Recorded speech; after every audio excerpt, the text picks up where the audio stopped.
नमस्कार. आज आपण एका अशा संशोधन अहवालावर बोलणार आहोत जो बजेटच्या आकड्यांच्या पलीकडे जातो. अगदी.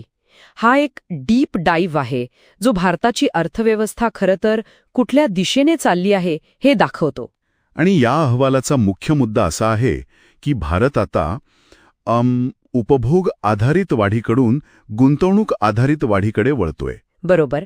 याला आपण एक प्रकारे बिल्ड इंडिया बजेट म्हणू शकतो. देश उभारणीवर भर आहे. आणि याच बिल्ड इंडियामध्ये दोन खूपच अनपेक्षित गोष्टी मला सापडल्या.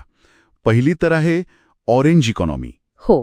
आणि त्यात कोल्ड प्ले इफेक्ट असा उल्लेख आहे. सरकारी अहवालात कोल्ड प्ले हे आहे तरी काय नक्की? ही खूप इंटरेस्टिंग संकल्पना आहे. ऑरेंज इकॉनॉमी म्हणजे सर्जनशीलता, कला, संगीत, म्हणजे इंटेलेक्च्युअल प्रॉपर्टीवर आधारित अर्थव्यवस्था. अगदी. आणि कोल्डप्लेचं उदाहरण एकदम परफेक्ट आहे. विचार करा, त्यांचं एक कॉन्सर्ट होतं. हो. तेव्हा फक्त तिकीटं विकली जात नाहीत, तर हॉटेल्स, विमान कंपन्या, स्थानिक व्यवसाय, सगळ्या अर्थव्यवस्थेला एक मोठी चालना मिळते.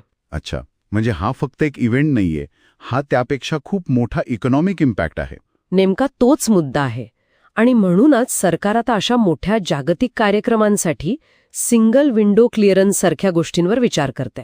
हे तर खूप महत्वाचं आहे. म्हणजे सारेगामासारख्या कंपन्या ज्यांच्याकडे गाण्यांची इतकी मोठी लायब्ररी आहे, हो, त्यांना तर मग काहीही नवीन खर्च न करता थेट फायदा होऊ शकतो. बरोबर. त्यांना फक्त त्यांच्याकडे असलेल्या बौद्धिक संपदेचा वापर करायचा आहे. लाईव्ह इव्हेंट्स वाढले की त्यांचा फायदा वाढणार.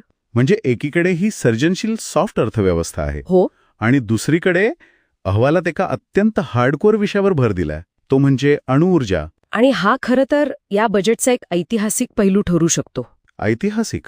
हो, कारण 10 वर्षापूर्वी खासगी क्षेत्रात अणुऊर्जेची गोष्ट केली असती तर लोक हसले असते. हो, ते तर खरं आहे. ते पूर्णपणे सरकारी क्षेत्र होतं. अगदी. आणि आज सरकार नेट झिरोचं उद्दिष्ट गाठण्यासाठी अणुऊर्जेवर खूप मोठी बाजी लावते, कारण ही 24 तास मिळणारी क्लीन एनर्जी आहे. पण अणुऊर्जा प्रकल्प तर खूप मोठे आणि खर्चिक असतात. त्यात आता असं काय बदललंय? बदल झालाय तंत्रज्ञानामुळे. आता स्मॉल मॉड्युलर रिॲक्टर्स म्हणजे SMR झाले आहेत. SMRs? हो. हे म्हणजे पारंपरिक अणुभट्ट्यांसारखे मोठे प्रकल्प नाहीत. हे एक प्रकारे फॅक्टरीमध्ये बनवून थेट साईटवर बसवता येण्यासारखे आहेत. अरे वा, म्हणजे प्लग अँड प्ले अणुऊर्जा प्रकल्प. अगदी.